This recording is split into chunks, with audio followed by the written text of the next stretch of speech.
Bem-vindo ao Direito em Ação, o seu programa de Direito em Ação.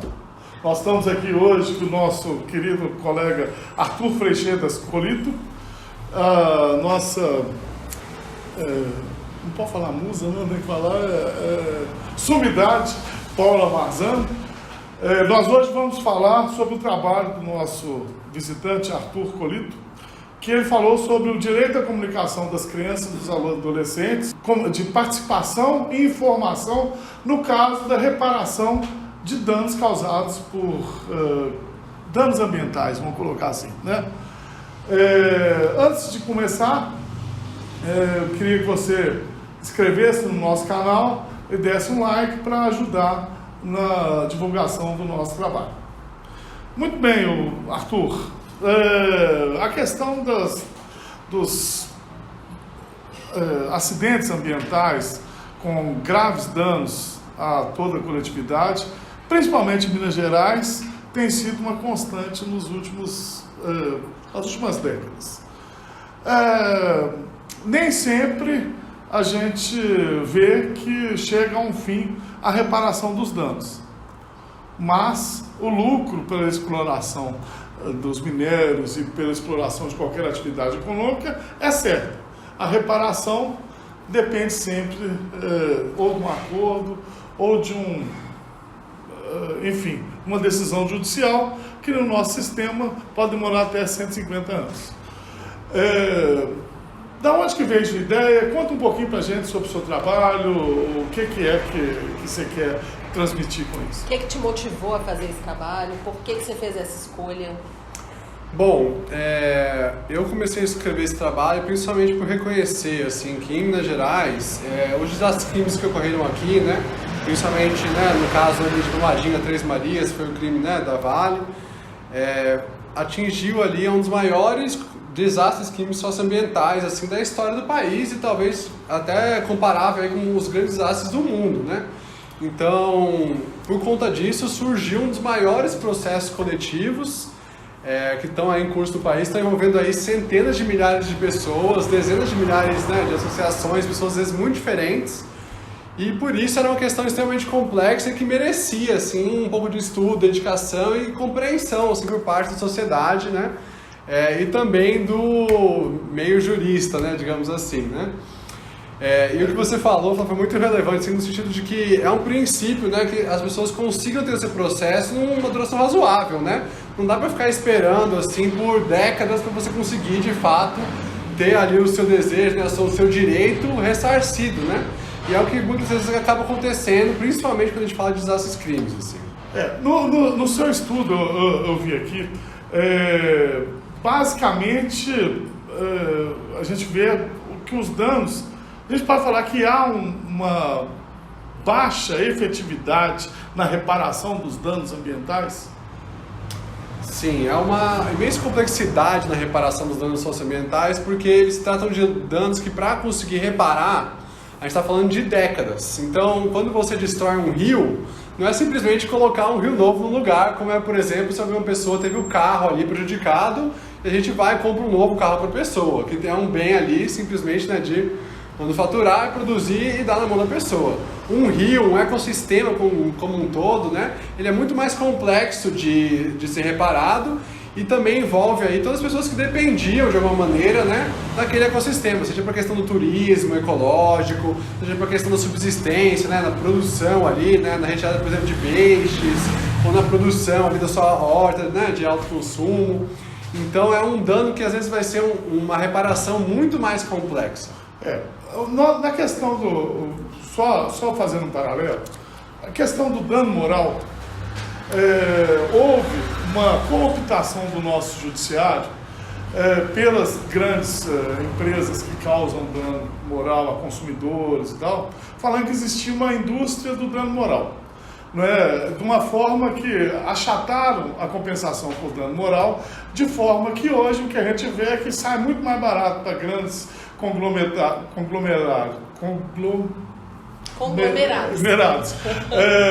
violarem o direito das pessoas e às vezes pagar uma indenização ou não, do que ela seguir a legislação e agir de forma correta. Eu queria falar sobre a questão ambiental. há um estigma, porque o que parece que estão querendo cooptar e trazer é um determinado estigma aos afetados por barragens, como se eles estivessem querendo se aproveitar da situação para enriquecimento. O que a gente vê é que grandes conglomerados da mineração tentam incutir esse pensamento nas pessoas, que os atingidos por rompimento de barragem, por qualquer tipo de dano ambiental, querem ter um ganho secundário nisso. O que é que acontece nessa hora? Bom, eu acho que existe uma incompreensão muito grande sobre o modo de vida rural, né? Sobre a relação que essas pessoas têm, às vezes, com o meio ambiente que as cerca, né? Então, às vezes na grande cidade, né? Como muitas vezes a grande maioria da população brasileira, né, está concentrada hoje nas capitais, nas grandes cidades, a gente leva uma vida muito distante da natureza. Mas para algumas pessoas, elas economizaram a vida toda para conseguir ter um terreninho à beira do rio, para conseguir ali pescar e ensinar seus filhos. Eles querem estar à beira do rio, eles não querem estar em qualquer lugar, né? Eu acho que essa questão também é fundamental.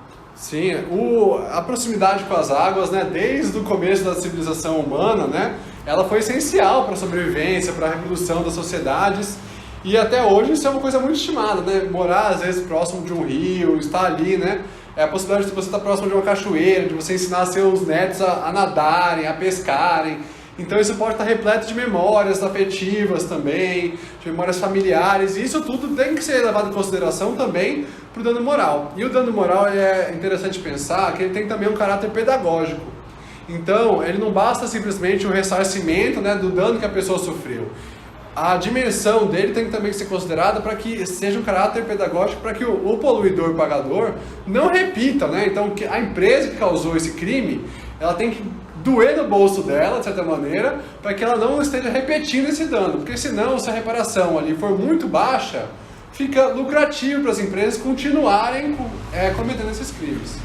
O sistema de dimensionamento do dano ambiental, como que ele é feito depois de um acidente? Então, nos processos judiciais a gente vai ter aí as perícias, né? A gente vai chamar então experts, os técnicos, que vão estar ali dimensionando, né? Realizando estudos, análises, para conseguir dimensionar qual que é a proporção desse dano ambiental. Né? Para trazer um pouquinho para o caso, né, do desastre químico de Brumadinho, Três Marias, o juiz contratou uma perícia dele, né, uma perícia imparcial, que seria realizada pela UFMG, né, a Universidade Federal de Minas Gerais. Então já existe um processo judicial. Isso. Um processo judicial para Brumadinho e um processo judicial para Mariana. Isso. Em tese, a gente poderia falar que existe até mais de um processo, porque a Defensoria entrou com um processo, o Ministério Público entrou com um processo, e no final todos eles acabaram se unindo, né? Então todos eles estão sendo julgados conjuntamente, né? Sobre o mesmo juiz. Mas aí... E eles estão em juízes diferentes, um é na esfera federal, que você estava me explicando, e outro na esfera estadual, certo? Exatamente. O desastre químico de Brumadinho, Três Marias, ele impactou principalmente em Minas Gerais, né? A bacia ali do rio Paraopeba. Então, está no juízo estadual. E né? lá em Brumadinho? Na verdade, ele é o juiz aqui de Belo Horizonte, da capital, porque é determinado ali na lei que danos regionais vão ser julgados pela capital, né, do estado. O que também não é ali a melhor solução necessariamente, porque às vezes é um juiz que vai estar um pouco distante do local do crime, Exatamente. Não vai ter aquela proximidade que às vezes pode ser importante para o juiz conseguir entender o caso de uma maneira melhor. E aí, só para a gente entender o contexto desse processo, então, que está em Belo Horizonte, que é o de Brumadinho. É uma análise coletiva dos danos para se apurar responsabilidades e, eventualmente, indenizações, certo? Isso, exatamente. Essa perícia, né, do juiz, ela serve para conseguir ter uma dimensão mais clara, e aí com as provas, né, das duas partes, né, tanto da empresa quanto dos atingidos, e levando em consideração também essa prova mais imparcial, feita pelo juiz, consegue ter uma dimensão melhor e ele tem uma decisão ali para dimensionar esses danos. Eu enxergo, e aí eu não sei que eu não sou especialista nessa área, só porque existem, mesmo no dano de um desastre ambiental, existem dois danos específicos. Um individual, você, que é o que nós vamos falar daqui a pouco, que é a mobilização dos adolescentes, das crianças e tal, para poder refletir esse dano. E o outro é um dano coletivo, que é o quê? A fruta que eu vou comer está contaminada, isso, aquilo. Esses processos que são tocados pelo Ministério Público, pela Defensoria Pública, Então, eles abrangem todos esses danos? Sim, esse processo coletivo ele vai estar marcando tanto esses danos individuais, que a gente chama de danos individuais homogêneos. O que isso quer dizer, né? Então, são várias pessoas que sofreram danos individuais. Aí nós estamos falando, só para ficar claro, né, para o pessoal que está assistindo a gente. O dano individual, então, seria o quê? A casa que foi demolida, o gado que foi perdido, é isso? Isso, esse é o dano individual. Exatamente. Okay. Então a gente fala a propriedade, por exemplo, Eu tinha foi... um terreno de 40 hectares, o outro tinha de 20, o outro tinha uma casa, é isso. Isso, e a lama passou por cima do terreno, por okay. exemplo. Esse é um caso, né? Ou a pessoa não conseguiu mais produzir ali no terreno e perdeu o lucro. A água foi Mas as pessoas contaminada. participam do processo? Essas pessoas, esses atingidos. Então, a participação das pessoas, apesar de ser um princípio do direito ambiental, ela é extremamente limitada. Então a gente tem um processo ali que tem dezenas de milhares de páginas, a gente teve dias, literalmente, de audiências judiciais, e nenhuma pessoa atingida até hoje conseguiu falar em uma audiência judicial. Então é uma participação que, apesar de ser um processo coletivo e envolver muito mais pessoas, às vezes a participação vai ser menor do que no processo individual. Você tem a sensação que é um grande teatro ou não? Olha, eu tenho a impressão, assim, que às vezes acabam acontecendo acordos políticos ou até mesmo acordos de gabinete, assim, que a gente acaba não percebendo. Então, para dar um exemplo, né, a gente teve um grande acordo aí, que foi o maior acordo judicial na América Latina, como foi vendido no ano passado, e que destinou 37 bilhões em relação aos danos coletivos. E aí muito disso foi utilizado, né, em obras ao redor do Estado, para fortalecimento de serviços públicos. Só que isso também tem um lado que é o de fortalecimento, né, no caso aí, do atual governador, né, que é candidato à reeleição em Minas Gerais. Ou seja, ele conseguiu um caixa extra de 37 bilhões para aplicar nos serviços públicos e isso permite ali... Vamos dar nome aos bois. Quem fez esse acordo, por quê? Foi... O que aconteceu? Então, esse acordo ele foi realizado pelas instituições de justiça, que a gente chama de Defensoria Pública, Ministério Público. Por causa de qual acidente? Por causa do desastre crime de Brumadinho a Três Marias, né, que afetou o Rio Paraopeba. E também a Advocacia Geral do Estado, né, que é representada aí, ligada, né, ao governo estadual, que é do governo Romeu Zema, do Partido Novo, né? E esse acordo, né, uma vez que ele começou a ter as audiências dele, o processo inteiro, né, ele ficou sob confidencialidade, ou seja, ninguém mais podia acessar nenhuma parte do processo, nem só a parte das negociações, as propostas, contrapropostas. Ninguém podia acessar nada de nada, nem mesmo as pessoas, os assessores das partes atingidas, né? Então, as pessoas atingidas ficaram por meses a não saber Mas nada. tem algum motivo tem algum motivo específico para essa confidencialidade? Ou é só porque poderia atrapalhar as negociações, um pleito inesperado? Por exemplo, o que eu vejo é que é muito limitada a percepção do dano. Aquilo que eu estava falando com você, que é o seguinte: você tem todo o leito do rio, que você tem o dano pela lama que vem descendo, pelos rejeitos que vêm descendo, contaminados. Agora, ninguém fez uma análise de qual que é o efeito da água do rio na atmosfera. Existe uma coisa que se chama poluição por turbilhonamento das partículas que estão no rio. O que é? O vento passa no rio, eleva aquelas gotículas de água, vão para a atmosfera e aqui depois se condensa e cai no solo, podendo contaminar várias regiões com, vamos colocar assim, com partículas tóxicas de metais pesados que não são detectáveis. E aí o que acontece? No acordo coletivo sobre cláusula de confidencialidade, deixam de levar em conta todas as propriedades que estão na beirada do rio, de Brumadinho até Três Marias, e não pagam a indenização, não fazem a Vale comprar todas aquelas propriedades que estão inúteis por vários tempos. E sujeitam, e ainda no acordo de confidencialidade, deixam a cargo da Vale pagar a indenização que acha necessária e que acha viável para cada propriedade. Existe algum motivo técnico para essa confidencialidade? Deixa eu piorar um pouquinho. Claro. Todas essas questões que o Flávio mencionou, acrescidas ao fato já mencionado por você, de que foi então fechado um acordo e foi então indenizado, né? Paga uma indenização de quantos milhões? 37? 37 bilhões. 37 bilhões ao Estado de Minas Gerais. E os assistidos? Então, Chegou até eles isso?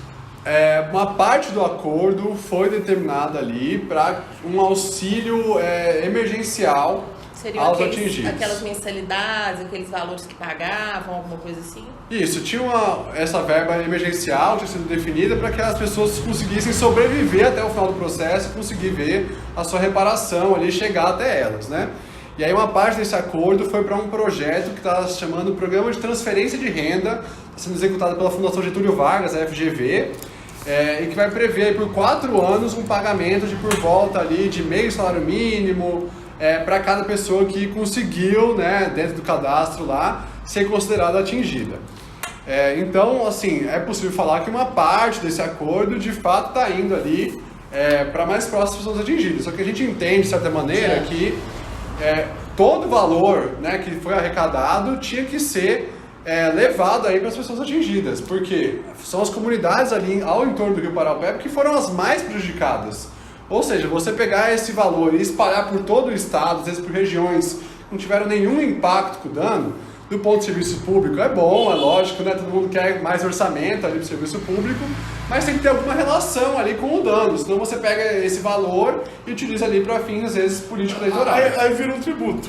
Né? Um tributo à ineficiência, um tributo a cada crime ambiental que você pratica. Ao invés de você fazer a política do poluidor-pagador, que é uma de compensação pelo dano que é sofrido, você passa a ser uma medida arrecadatória do Estado. Né? Isso daí, filosoficamente, dentro do direito ambiental, está errado, isso é completamente fora. Agora, indo para o ponto específico do seu trabalho, que é a participação de quem sofre o dano. Aí é pessoal, né? Qual que é a força, qual que é a participação dessas pessoas no processo, para elas serem reparadas? Porque o que a gente vê é que a participação é a mesma minha, pelo que a gente imagina, né? E eu não tenho participação nenhuma. Como é que as pessoas... O que elas têm feito e, legitimamente, o que elas podem fazer. E aí, nesse ponto também, eu queria que você já abordasse a questão do seu trabalho, que são as crianças e os adolescentes. Beleza, eu vou juntar também com a resposta à sua última pergunta também, né? Só terminando aquela questão do acordo, que foi sobre a confidencialidade, né? Sobre, então, todo o processo ter ficado sob sigilo ali, né? Existe um fundamento jurídico para isso, né? Que são as leis ali que vão regular a mediação, a conciliação, e fala então que quando for instaurado esse processo, né, de acordo ali, vai ter uma confidencialidade. Só que a gente entende que no processo coletivo isso não deveria se aplicar, porque o processo coletivo está marcado pelo interesse público. São questões ali extremamente relevantes para a sociedade como um todo. Então você não pode estar marcado ali por um processo sigiloso. Fere o princípio da publicidade no artigo 37 da Constituição, né? Exatamente. Porque aí, se é direito público, se aplica aquilo da administração pública. Não poderia. Exato. E aí, assim, essa participação das pessoas, ela fica restringida quando elas não têm acesso à informação. Então, uma coisa que a gente falava muito importante, até foi um pouco do tema do meu trabalho, sobre a participação informada, né? Sobre a decisão informada. Então, como que as pessoas vai conseguir, às vezes, pensar, eu quero fazer um acordo, ou eu quero esperar o final do processo, se ela não tem as informações ali que vão conseguir definir quais vão ser as consequências dessas escolhas para elas. Então, essa informação durante todo o tempo do processo é muito relevante. E aí, posso fazer um parêntese? Eu acho que isso fere, inclusive, tanto a Constituição quanto o Estatuto da OAB. Porque tudo bem que a pessoa não tem acesso à informação, mas o advogado daquela pessoa deveria ter. Eu não sei se vai ter. No caso do sigilo, o sigilo é preservado a isso? Olha bacana. O sigilo, ele alcança os advogados que estão sendo, acompanhando as pessoas eventualmente ali cadastradas naquele processo ou não? Porque se aquele sigilo, ele não permite o acesso dos advogados, aí nós temos um problema de ordem constitucional e um problema de ordem de estar ferindo o estatuto da advocacia também. Então, na verdade, os advogados, né, que entraram com ações individuais, os advogados que estavam ali, né, um pouco mais próximos, digamos, das pessoas atingidas, no caso delas, não tiveram acesso também, porque esse processo estava sendo conduzido, né, pelas instituições de justiça, Defensoria, Ministério Público, então só eles tiveram acesso.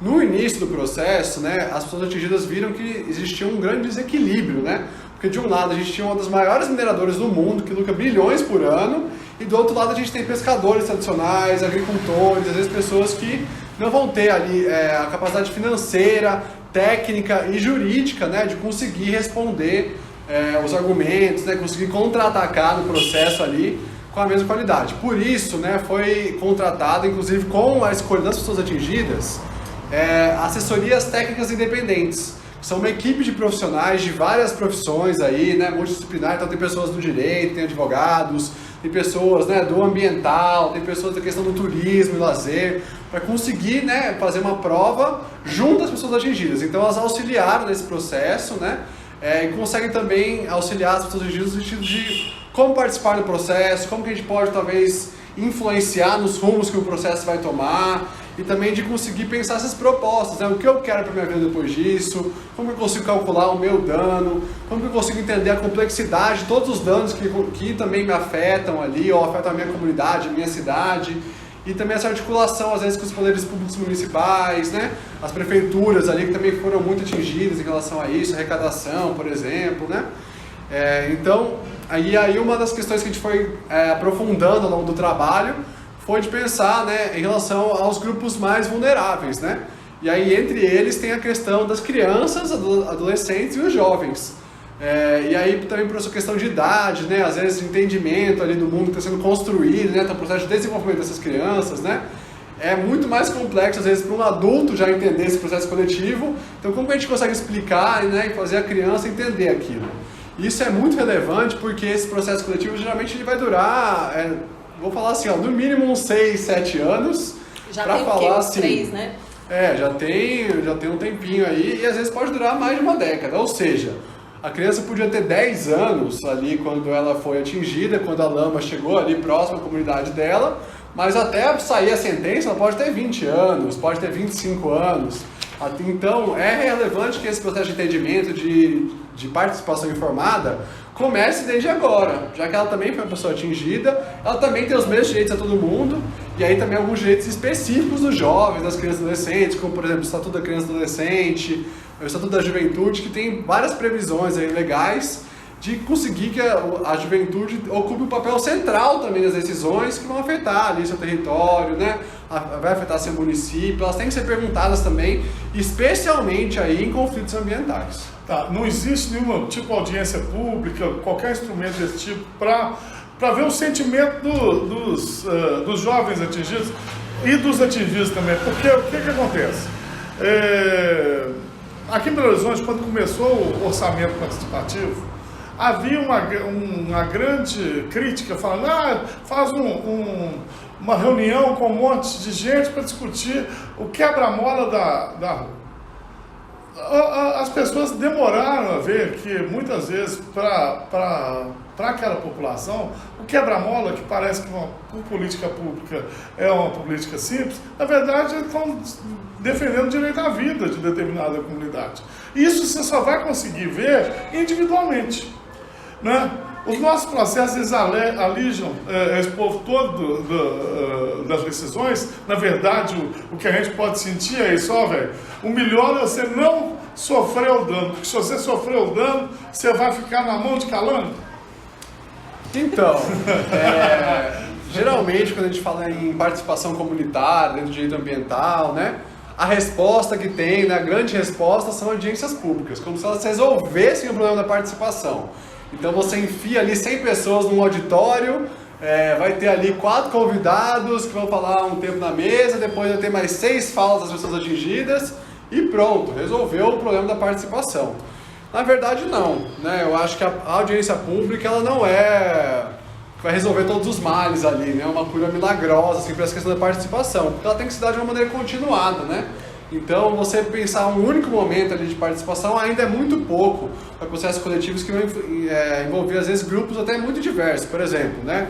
A gente tem latifundiários de um lado que deram da região e tem ao mesmo lado pescadores, ou pessoas que às vezes ocuparam terrenos, ou até mesmo povos indígenas que foram afetados, comunidades tradicionais como pescadores, enfim, assim. Então, como a gente entender essa complexidade dos sujeitos para conseguir que todos eles, né, a gente consiga entender o interesse deles, ainda que não chegue num consenso, que a gente consiga de alguma maneira ouvir e considerar isso no processo. Outro problema que eu vejo, e aí eu vejo que a forma de você colocar isso como segredo é pior a questão crucial nisso, que é a questão da assimetria de informações.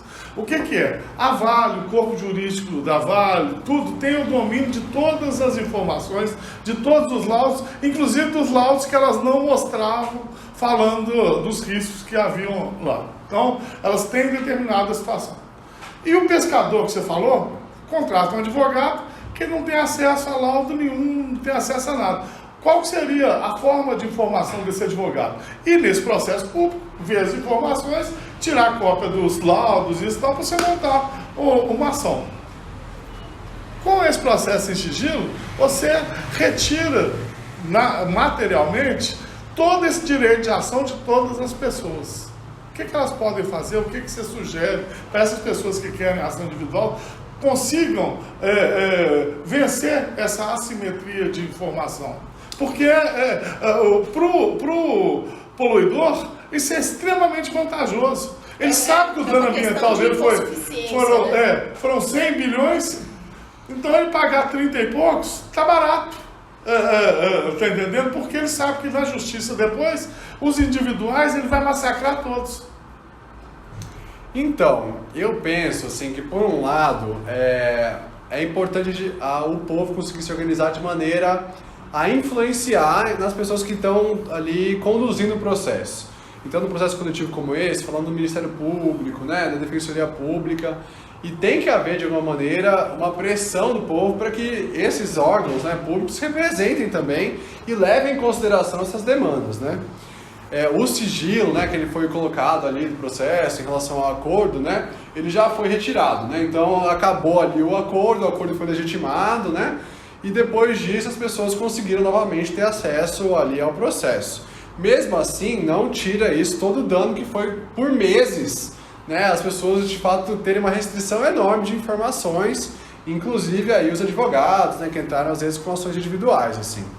Sobre esse desequilíbrio das informações, né, a gente tem que pensar até um termo do direito que a gente fala que são os litigantes habituais. É aquelas pessoas que estão em um monte de processo e geralmente ele vai entrando mais processo. Para citar, por exemplo, os bancos, né, ou as empresas de telefonia, né, que todo mundo aí está processando, todo mundo conhece alguém que já processou ou algo desse tipo, né.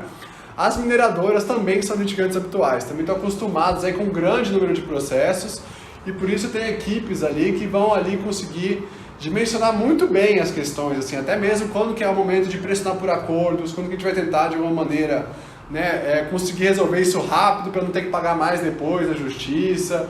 E às vezes até evitar que tenham sentenças desfavoráveis, né? Quando você já consegue o acordo ali, né? Você consegue fugir da sentença desfavorável em alguns momentos. Mas uma das respostas, né, que é uma maneira até um pouco nova, assim, né, em relação ao mundo, né, foi justamente as assessorias técnicas independentes. Porque ali vai ser uma equipe de profissionais, né, que vão ser formados, capacitados ali para conseguir, né, entender a complexidade dos danos que foram causados. E de alguma maneira essas informações assim elas vão ser traduzidas, né, em uma linguagem acessível ali para as populações atingidas, inclusive, né, levando em consideração às vezes povos e comunidades tradicionais, né, a linguagem que vai ser utilizada, né, todo o material. E também com essas informações, assim, com uma assessoria técnica ao lado, ela vai conseguir de alguma maneira equilibrar um pouco esse jogo, assim, né. Mas ainda assim há um desequilíbrio de informação mesmo com a presença dessas assessorias técnicas, assim. E eu tenho acesso à assessoria técnica como? Eu, atingido.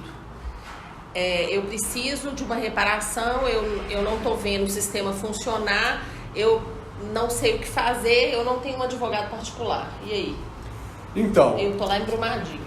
No caso, né, do desastre crime aí, né, da Vale de Brumadinho a Três Marias, a gente local, né, uma dimensão de dano muito grande que afetou aí por volta, né, de mais de 20 municípios, assim, né? Então, a gente conseguir, né, que uma organização só atendesse tudo isso seria muito difícil. Por isso, nesse processo, foi dividido em 5 regiões. E para cada região foi definida uma assessoria técnica. Então, entendi. Então, cada um vai ter uma específica e ele vai se direcionar ali para poder buscar essa informação e esse eventual reparação. Isso. E a assessoria técnica é um direito das pessoas atingidas, né? Inclusive, né, tem uma lei estadual nova, né, que é a política estadual dos atingidos por barragens. Existe uma política nacional dos atingidos por barragens também, que passou na Comissão de Meio Ambiente do Senado, está indo agora para a plenária, né, para ser aprovada, que coloca muito claro que existe esse direito à assessoria técnica. Então não precisa pagar, é uma coisa que vai ser custeada ali pela empresa, a empresa vai ter que pagar dentro do processo, mas não vai ser ligada à empresa, não vai ter, né, esse vínculo ali direto de subordinação à empresa, vai ser uma empresa independente, que as pessoas atingidas vão escolher entre as opções ali que forem colocadas em edital, não há gastos, né? Então, para a pessoa atingida não vai ter que pagar honorários, né? Ou o que seria, às vezes, no caso, né, de um advogado particular. E, por exemplo, no processo, né, de Brumadinho, ali, como Brumadinho foi a zona mais atingida, né, que inclusive, né, tem um grande número de mortos, né, ali, né, foi definida para a cidade de Brumadinho especificamente uma região própria. Então, ali a gente vai ter a assessoria técnica independente só para aquela região, só para aquela cidade, no caso, ali, para conseguir, né, lidar com toda a demanda e a intensidade dos danos. A gente chama que é a zona quente, né, que é o que está mais próximo ali, né, do rompimento. Então, conforme mais longe do rompimento, menores vão ser os danos. Não quer dizer que não vai ter dano também, mas que os danos vão ser menores ali, um pouco pela intensidade ali, né, dos rejeitos que vão acontecer com o rompimento da barragem. E isso já está funcionando? Já está funcionando, aí já temos alguns anos de funcionamento. Então, o assistido, ele tem esse acolhimento, se ele precisar, lá. Né? Obviamente. Eu estou te perguntando isso porque eu vi tanta disparidade, a gente acaba sabendo de acordos já feitos, processos já propostos, né? E o que eu vi, assim, obviamente que eu não tenho noção da dimensão, né? Eu tenho, vamos dizer assim, 1% de conhecimento sobre o que já foi resolvido. Mas o que a gente percebe nesse mínimo percentual de soluções foi uma disparidade muito grande. Então, assim, por exemplo, um pequeno produtor rural na beira do rio não teve absolutamente nenhum benefício e a Vale se recusou a pagar para ele, sei lá, 1/10, 1/100 do que ele faria jus, em detrimento de um profissional liberal que teve uma indenização de um valor altíssimo. E aí ainda entra um problema mais grave ainda. Pela informalidade das pessoas, do segmento, principalmente rural e principalmente no Brasil. O que acontece? A Vale exige que o cara tenha a nota fiscal do que ele vendeu. O cara nunca teve nem empresa rural. O pescador lá fala, não, para a gente fazer uma perspectiva do que foi o dano causado, você tem que demonstrar que você realmente faturava R$5.000 por mês. Aí o cara fala, não, mas eu alugava aqui essa baia, ou esse coxo para o meu vizinho aqui por R$500 por mês. Nem eu pegava o recibo dele, nem ele. Ele me pagava em ovos, me pagava em hora de trator, me pagava qualquer coisa. A Vale não reconhece. Então, além do massacre da assimetria de informações, tem também, mesmo a gente tendo a assessoria, o que acontece? A Vale não reconhece e o judiciário também é tendente a não reconhecer o quê? Um laudo de um perito que fala, ó, a capacidade de produção de determinada propriedade rural, né? é R$100.000 por mês. Vamos juntar para cima porque fica melhor. Tá? Aí a Vale, mas o quê? Mas ele explorava só 80%, ele não conseguia os 100 mil, conseguia só 50 ou 30 que está na declaração de imposto de renda dele. Mas não interessa. E essa é a cooptação que eu vejo do judiciário hoje, nesses casos. Por quê? Porque se você ofender um direito da pessoa, causou um dano, que você inviabiliza o exercício do seu direito de produção na propriedade toda, você tem que indenizar pelo potencial da propriedade, não pelo efetivo que a pessoa gostaria. Até porque aquele princípio da perda de uma chance e outros princípios que existem no direito, e depois a gente explica isso por caso. Mas isso também é um outro massacre que faz. O cara tem um barco, vamos dizer assim, que eu ficava lá no Paraupeba, não sei se tinha pesca comercial, mas areia eu sei que tinha, tá? Então o cara tinha uma draga de areia lá, que podia tirar 20 toneladas de areia por mês. Ele não tem a comprovação disso, mas a capacidade instalada dele de concessão é de 20 toneladas de areia por mês. A Vale não reconhece isso. Isso também tinha que ser tratado em lei, no caso da reparação do dano, porque o dano é pelo seu potencial. O dano é no potencial, o dano não é no efetivo. Porque você fica inviabilizado até de crescer o seu negócio. Como se fosse uma analogia à teoria pela perda de uma chance, né? Você poderia estar oferindo uma renda ali e não está porque o acidente te impediu. Ah, mas você não tinha comprovante, você não tirava isso de areia de lá. Tudo bem, mas eu poderia tirar. Mas o efetivo dano me impede de... Exatamente. E aí o dano te inviabiliza total. Um outro exemplo que eu acho que cabe aqui é a questão, por exemplo, do fornecimento de água. O rio ficou inviável, então o Ministério Público entrou nas propriedades rurais e fechou todos os poços artesianos. Então você não pode usar a água do seu poço. E a Vale te entrega a água diariamente. A Vale te entrega, por exemplo, 30 mil litros de água por dia. Com essa água você consegue molhar sua horta e continuar sobrevivendo. Um belo dia a Vale vira para você e fala assim, eu só vou te entregar 10 mil litros de água por dia. E é assim que funciona. E você continua impedindo de utilizar. E você utilizar. não tem meios para fazer com que isso mude. Por quê? Porque você é um pequeno produtor rural que não vai ter que fazer... Como você vai produzir a prova de que você, sem 20 mil litros de água por dia, vai ter uma perda econômica numa plantação desse tamanhozinho? E isso, infelizmente, legitima o poluidor criminoso. Por quê? Porque você diminui o valor das indenizações. Muito. E o judiciário está cooptado com isso. Não Parece que o executivo também. O executivo também. O executivo ele vai pelo que o dinheiro do caixa, não é nada de corrupção, não, tá? O dinheiro do caixa que vai entrar para resolver o problema do pagamento dele imediato, vai, então ele faz daquele jeito. Infelizmente é assim. Agora o judiciário, ele está cooptado. Ele não enxerga que o dano ambiental é pelo potencial. Além de você estragar o que já tem, você estraga o que poderia crescer também, tá entendendo? Então, quando você, vamos colocar assim, quando você, através da poluição, você mata uma árvore, você tem que indenizar a árvore e os frutos que ela daria também, tá entendendo? Então, quando você vai indenizar uma propriedade, você tem que indenizar pelo potencial econômico da propriedade e nem não pelo aquilo que estava sendo utilizado. Porque desse jeito aí é você legitimar a compra barata de terrenos pelo criminoso que causou o desastre. Aí o que faz? Ele compra os terrenos que são do interesse dele, faz um acordo lá e passa a minerar naqueles terrenos que antes ele não podia porque a propriedade não era dele, ou porque tinha qualquer impedimento legal. Eu sei que a propriedade é do subsolo, de lava e tal, não estou entrando nisso, não é isso não, mas a gente sabe que ele comprando a propriedade, ele tem, do solo, ele tem vários benefícios que facilitam a exploração. Nesse aspecto. Sim, acho que tem várias estratégias até jurídicas ali que vão auxiliar nessa controle do território. Então é muito às vezes vantajoso, né, que uma pessoa ali que está sendo atingida, ela saia do território, porque inclusive esse lucro cessante dela, uma vez que ela deixou de morar lá, então ela para de sofrer dano também.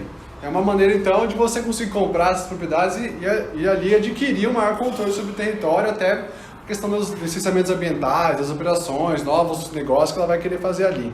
E realmente essa questão da água, né? Então, assim, de ter que receber água da própria pessoa, né? Da própria empresa que causou o dano, isso é muito complicado. Até porque você deixar a empresa definir quem é atingido... E ela que vai definir o tanto de água que você merece. Pois então ele vai te dar o tanto de água que ele quiser te dar. E aí tem casos, assim, absurdos. Então você imagina, você tem ali o produtor, você tem só 5 vaquinhas. E aí, de repente, você não tem mais a água ali, você tem que assistir suas vaquinhas morrerem de sede.